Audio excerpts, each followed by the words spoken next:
to their futures. Soldiers speak out. Well, I thought I would talk a little bit about Discharge Review Board hearings. I don't know if y'all will be in a position to go to DC to do hearings, but it's still good to know about them. Starting with, it's important to prepare clients for the hearings before they happen. Hearings are wide open, informal, non-adversarial events. And shortly into the board hearing, the board simply turns matters over to the client and their counsel to present the case any way they want to. Some clients prefer to give a sworn statement, which means that they're open to questions from the board. Some prefer to give an unsworn statement, which means they're not open to questions by the board. Some prefer to have their counsel make the statement for them or prefer to make it in writing. Now, obviously, the board prefers sworn statements so they can ask questions, and they can be pretty vigorous in questioning. There are clients who like to just tell their story, but my experience is that for many of them, that's a little wide open, and it's easy to get off on a tangent. It's easy to leave out points that you want to cover. So my own preferred method is to do a question and answer routine in which I ask the client questions and get their answers, and that means we can practice it beforehand. And the client can rely on me to bring up the points that are important instead of him or her having to remember or write down everything. Mm-hmm. And it means that the client isn't referring to notes. I am. Nobody cares if counsel refers to notes. So you're leading the witness in the case, or? Absolutely. Mm-hmm. Absolutely. There's nothing that prevents leading. And if a client is prepared in advance, you don't even have to look like you're leading very much because the client knows the questions. If the client is going to make a sworn statement, it's helpful to practice what some of the questions from the board might be. And they can be fairly tough. I once had a World War II vet who was asked if his action wasn't cowardice. And I had not quite understood at the time just how much pride, what that really means. Just how much that really meant. Mm-hmm. I've had board members drill people about their misconduct and ask if this wasn't really serious misconduct. Didn't they understand? Hadn't they taken a class on the UCMJ? Didn't they know they weren't supposed to be doing drugs? Some fairly rigorous examination. But I've also found the board members to be fairly polite. I've seldom had them yell at a client. Seldom. Once I had a board member yell at me, but then the other board members yelled at him, so it kind of worked itself out. By and large, even though they may be a little adversarial in the questions they ask, the boards are relatively polite and relatively don't freak out clients, except that they're a bunch of officers. And that alone can be really stressful for a client whose experience with officers was the bad discharge and the bad events that led up to that. Practicing with me doesn't give the same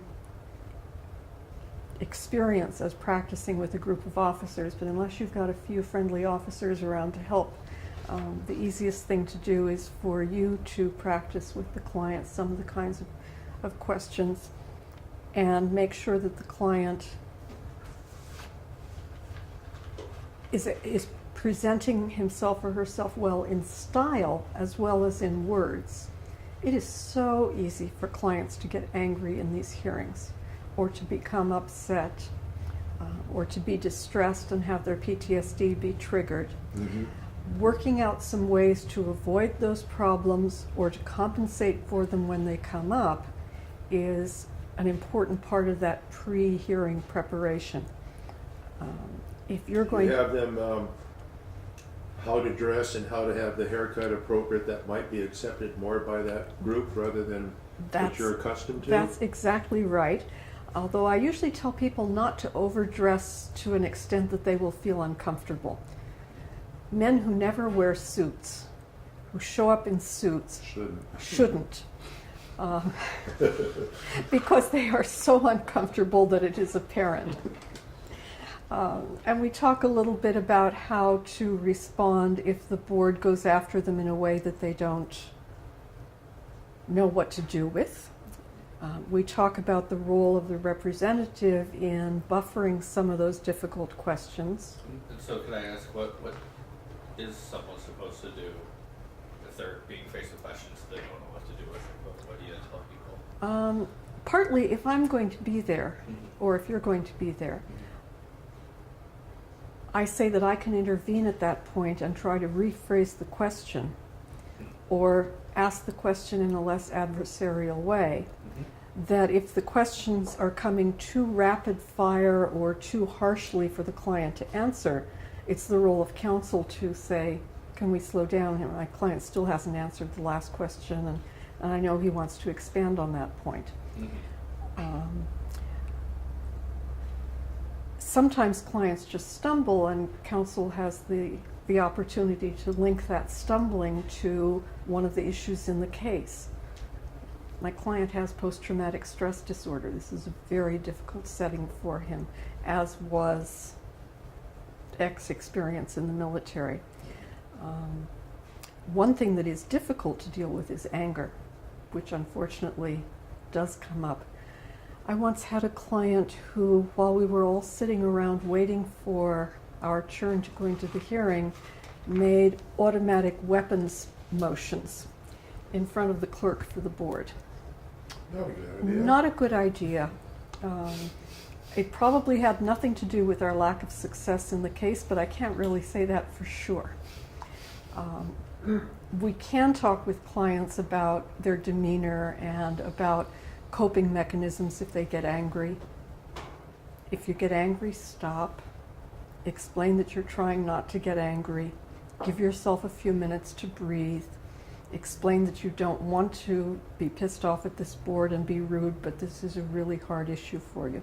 Practicing some of those things can make it a little bit easier. And can give the client a sense that they and you can control. Right. Controlling the hearing is a large part of what this is about. Let me describe how the hearings work. There's actually a pre-hearing explanation of rights in which the recorder, who's the lowest ranking member of the board, comes out and explains what's going to happen in the hearing, make sure the client doesn't have any questions, make sure that you've got all the issues presented that you want to present. And then you go into a hearing where on the record, and there is a tape recorded or otherwise recorded record of these hearings, the president of the board, the highest ranking member, repeats what the rights are in the hearing. And things like making sure that all of the issues have been presented or are now going to be presented, making sure the client understands the right to a sworn statement or an unsworn statement, and generally trying to make the client a little bit more comfortable. Then they turn it over to the client and counsel to do what they want to do. I like to make an opening statement, a kind of summary of the case in very short terms. And then, as I said, my preference is to do a question and answer routine, although some clients prefer to do a more open-ended discussion. If there are witnesses to present, they have to make sworn statements, which means they are open to questioning from the board. Sometimes people, instead of a witness, want to bring along a person for support, and that's also allowed. You can have an open hearing to that extent if the client wishes it. People can't come in and listen to hearings without the client's permission, but a person who wants to bring their spouse or partner or their brother can do that for the sake of the comfort that it gives. I've had instances where, because the person was also a witness, the board would want them to be out of the room until they were called to testify, but you can negotiate that. If the person is really there to give moral support, the board understands that. Does the board ever have witnesses on their behalf, sort of against the client? They don't do the work. They don't do any investigation. They don't look for witnesses. They simply rely on the record. And in my experience, the board members have read the record and are prepared with sharp questions. Don't have just a mushy view of the case, which is impressive because they may be hearing 4 or 5 cases that day and 4 or 5 cases the next day and so on. But by and large, they do a good job of remembering the main facts of the case. And you can know that they're going to remember all the bad facts of the case, unfortunately, so that it is not a good thing to slide over any of the information that's adverse to your client's interests. One thing about these hearings is that you and your client have an opportunity to look at the board's copy of the record before the hearing. Sometimes we will come a day early in order to look at the record, and this can be a shocking experience. In an Army case years ago, my client and I saw her confession for the first time when we looked at the board's copy of the hearing and had to radically rework all of our arguments on the spot. It was a pre-don't ask, don't tell case. My client truly did not remember that she had made a confession, and we were going to argue that there simply weren't enough facts to support the discharge, since there wasn't much else in the record. And the confession was enough. The confession was exactly enough to support the discharge. On the other hand, there was nothing in the record that warranted the general she got, so we were able to get an upgrade out of it. But I strongly encourage looking over the records before a hearing. You said those are available the day before? Or the day of. The day of or the day before. Okay. If it's possible, I try to look at the records or have someone look at the records well before that. And I'm actually in a fight with the Army Discharge Review Board now because I tried to do that in a case and they went ahead and decided the case. It was a documentary review.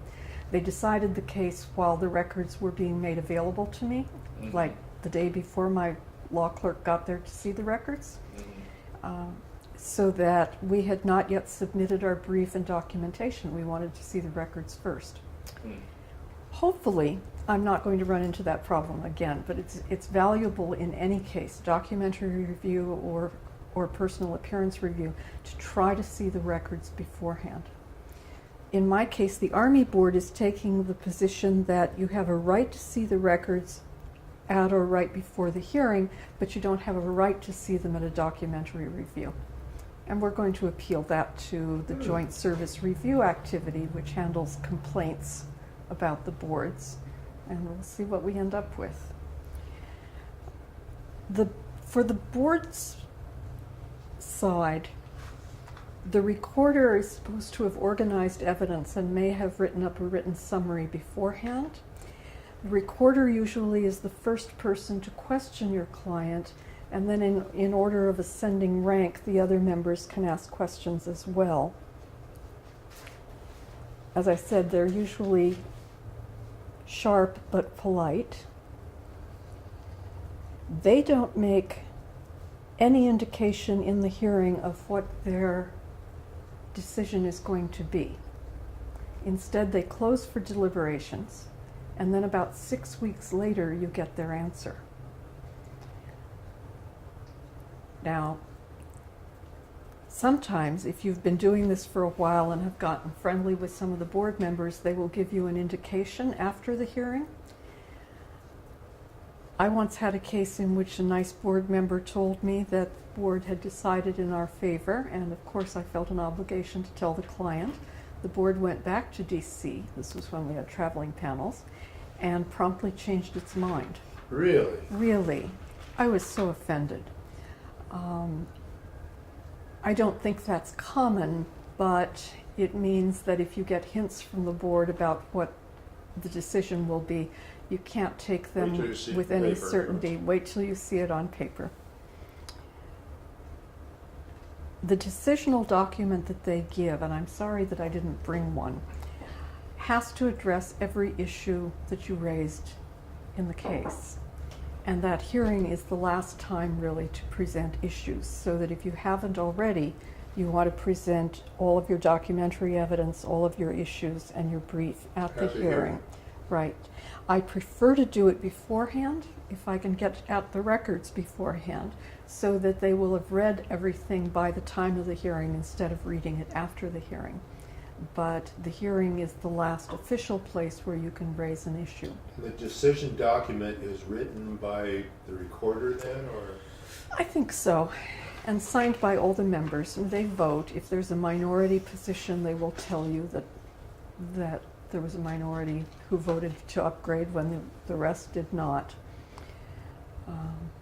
The decisional document also gives us, in the Discharge Review Board, gives a summary of the service history, and then goes through your issues one by one. They give the reason why they made the decision then in that decision document?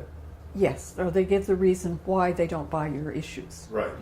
They don't normally expand a lot beyond your issues to take up new arguments or new reasons for turning you down, but they can. Yeah, and I've seen one where it showed the members of the board and who voted in favor and against. Is that pretty standard? I'm trying to remember if I think that the decisional document will have the members without their names and how they voted. So we'll have 5 places for upgrade, don't upgrade, change reason, don't change reason.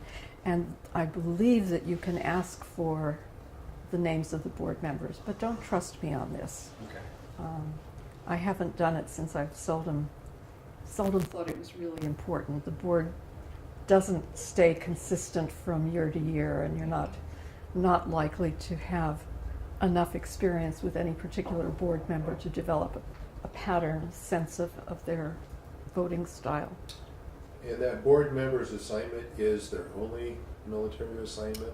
Yes, and as I said earlier, it's not wonderful duty. It's not where they want to be. I've had some board members who were recovering from surgery or from some injury, and it's kind of side pocket duty. But my experience is that they give their attention to it, that there's really a seriousness that they bring to the work. And their highest ranking officer is usually a full bird colonel or something? Yes, yeah. So there are no rules to this, right? Not only are there no rules of evidence, but there are no rules about how a hearing should be.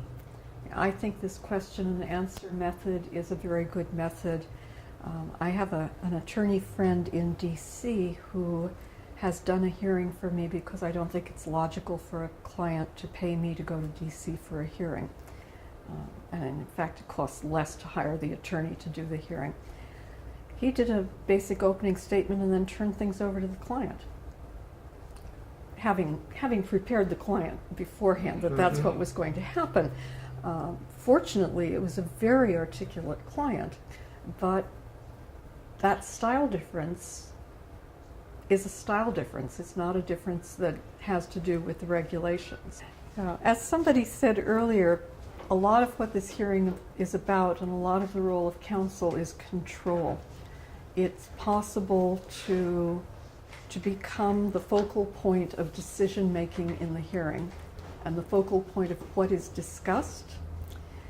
It's possible to politely make the board members treat your client with courtesy. And it's possible to make sure that you are framing the issues after their questions to take into account the things that they've asked and the things that seem to be of most interest to them. Getting to have that control is probably just a matter of experience and how well deal with a group of people, how well you deal with officers who are, of course, themselves used to being in charge. But I found that by and large I get treated with courtesy in those hearings, and as I said, the one time that a member yelled at me, 2 other members yelled at him, so that it balanced out. In addition to an opening statement, which is just a brief summary, I usually do a closing argument. The board doesn't always really like this a whole lot, but they're stuck with it. I touch on each of the issues and try to link them to some of the testimony that happened during the hearing, and use the opportunity to try to bounce back from any problems that were created by the board questioning if my client was open to board questioning. So if I discovered that the board was really focused in on a particular act of misconduct, not so much interested in the others, I may want to talk about why that particularly was linked to the depression or particularly linked to the PTSD. And it gives a chance to clean up a little bit. Nobody minds if counsel has notes, so that it's possible to have an outline of a presentation, or even to read a presentation, although I would recommend against that.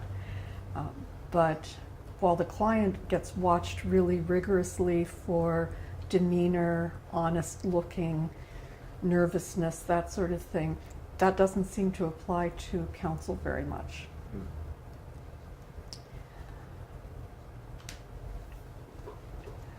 One of the things that always comes up in hearings and in brief writing is how much you're going to be deferential to the military. I once, in my early days, made the mistake of making fun of the Discharge Review Board in front of the Board for Corrections. The Discharge Review Board had made a really stupid error, and a couple of other smaller errors, and I decided to be sarcastic about it in my brief. They didn't like that. I would have done much better to have talked about how, in an exception to their normal behavior, the board seems to have made some mistakes here. And it's a choice that every client has to make and every one of us has to make, just how pushy are we going to be. I think it's possible to be very assertive on issues and not back down, but at the same time to be, to some extent, deferential to military tradition and culture. Clients who aren't that get a bad response from the board. Counselors who aren't that, who are aggressive about mistakes that the military has made in a way that criticizes the military as a whole, tend to have that spill over onto their clients. Mm-hmm. Some folks don't take that as strongly as I do and are a little more willing to say the military really screwed up in this case. My preference is to say that this officer or this command departed from the fine military tradition that's inherent in the discharge regulations and that gives careful consideration to the rights of clients, departed from it enough that my clients' rights were badly sabotaged. But it is a matter of personal style. And since you're talking about past things and sometimes pretty remote past, could just say things like, I'm sure today's military wouldn't handle the issue the same way. right. For veterans, there is the other opportunity to say, in my army, we would never have done this. My mentor used to do that. In his Navy, this mistake would never have been made. Although when he told me stories about his Navy, it was quite clear that mistakes were made with great frequency. But saying that it's a mistake of the past, that under current standards this wouldn't have happened, or under current policy, even if you're not making a current standards argument, under current policy, more attention is given to the needs and the rights of the service member. Clearly, in the discharge regulations, the military shows a concern for care for looking to medical problems and ensuring that clients are not mistreated as a result of symptoms of an illness. Sounds nice. Makes the board feel better about themselves. I guess the one other thing I want to say... Their closing statement, if I could Yeah, interrupt a second. Sure.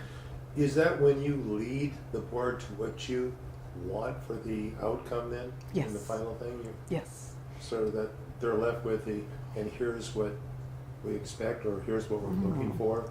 Right. Here are the issues. As a result of this, we believe that our client's Should have discharge this should be upgraded upgraded to this. Right. And do you Right. state what level of upgrade you want? I normally do. You do, I do. I've had clients who say, why don't we just try for a general? yes. My own style is normally to ask for honorable. If the board doesn't want to give an honorable, they will make it general. Although I know there is a tactical reason sometimes to ask for a general instead of an honorable. But yes, I tell the board specifically what I want by reason of an upgrade and by reason the reason for discharge. Sometimes the board will respond to closing argument with questions for me, but I haven't had that happen too often. If you all get a chance to do hearings, I think it's a really good thing to do. If you don't, if there aren't funds to get you to the East Coast for hearings, you may want to try to make a relationship with a group on the East Coast or with an attorney on the East Coast to handle hearings. Clients going into hearings by themselves have a much harder time.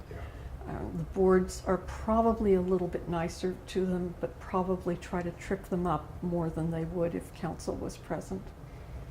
And if the client stumbles or gets lost, there's nobody there to pick up the train and put it back on the tracks. So I work with Jim Klomaski, who's an attorney in DC and a member of the task force, who has done one hearing for me, a successful clemency case. And I think much of the success had to do with the hearing, even though he threw it open to the client. I had a feeling and- that's who that was. Yes, that was Klomaski. If a person can't find pro bono attorney help, what is the normal range that a veteran seeking to do this might incur to get the full legal help that they need? You know, it is all over the place. I would say just roughly several $1,000s.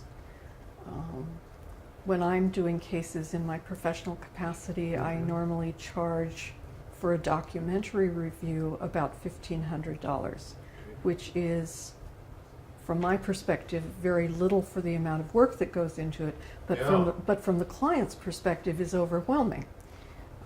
And you know, there aren't many people with OTHs that interfere with their ability to get jobs who have an extra $1,500 just lying around. Yeah. I have also seen attorneys charge up to $10,000 for a discharge review case, which I think is probably excessive, but that's just me. In the case that Jim did, he charged us $1,000 to do the hearing and the preparation for the hearing, which I thought was pretty reasonable for DC attorneys' prices. I don't know if the National Veterans Legal Services Program would do hearings for counselors out here. I don't know if the Connecticut Legal Clinic would do them, but it's worth checking around with some of those groups to see if you could establish a partnership on some cases. Thank you. Let me just mention one other little separate area, and then I'd like to talk about a case. But it's worth a few words about Don't Ask, Don't Tell and the repeal, because there are now cases of folks who were discharged under Don't Ask, Don't Tell or the prior policies who want either an upgrade or a change of reason. The boards have some recently published rules on what to do that aren't entirely clear, but generally if the person was discharged for making a statement, no acts but a statement, there is a very, very strong chance that they would get a change in reason to discharge to secretarial plenary authority instead of don't ask, don't tell, or homosexual conduct. If the person has engaged in acts, which was another basis for discharge under don't ask, don't tell, then the board tends to look at whether the act would be misconduct today. Making it on a ship would be misconduct today. And so it is likely that the character of discharge would stay the same, would not be upgraded, and likely that you wouldn't get a better change of reason for discharge than a change to misconduct. Whether they really can change something to misconduct without giving a person the rights available in a misconduct discharge proceeding is a question that I haven't seen raised yet. What was that they would change it to in the case of Secretarial? statement?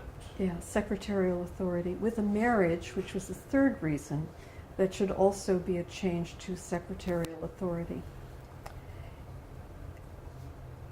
For the most part, discharges under don't ask, don't tell were type warranted by service record, so that the boards would not upgrade unless the overall service record showed that this was better than general performance and conduct over the course of the period of service. Whose secretarial authority is that coming under? The Secretary of the Service has plenary authority to discharge people when other discharges don't apply. It's just a nice catchphrase. The Board for Corrections will now change re-enlistment codes to RE1, which is quite eligible for re-enlistment, thank you, for statement cases and for marriage cases or acts cases that don't involve misconduct. So for some people this is a fairly easy setting, but I would still go over each case carefully to look for any aggravating circumstances or other problems in the record. One of the first Navy cases that caused us all a lot of alarm was a general discharge for making a statement. They refused to upgrade, and it turns out they refused to upgrade because only one performance evaluation was in the record, and it was the separation performance evaluation, which is always So they had no low. evidence They to had no, justify an offer. right. Okay.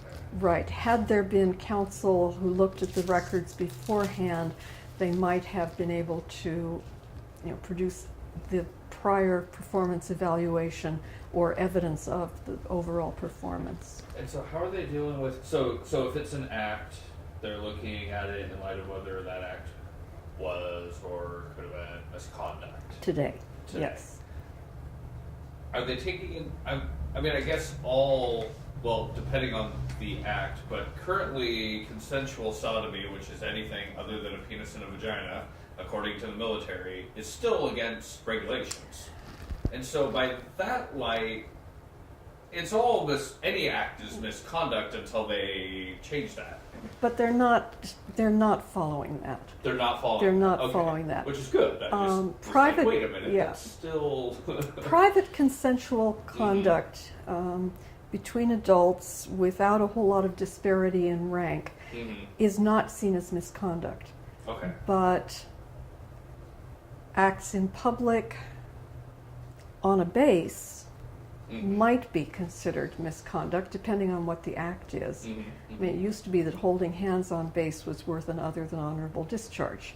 Now probably not, but having sex on base would be misconduct. The way that they kind of look at it now is if this were a heterosexual couple, if it were a heterosexual Right. behavior, leaving aside the sodomy issue, Okay. would So they just would we find aren't misconduct? even going down that road. Okay. No, Good they're deal. not. Because that would obviously be a It was the case that the Service Members Legal Defense Network was handling a lot of these cases. They are now not in a position to be taking as many cases, so I think that we may be seeing more of them elsewhere. I never thought that the repeal would happen in my lifetime, so I'm kind of looking forward to having some of these cases. Yeah, Yeah. absolutely. Well, that's pretty much what I have.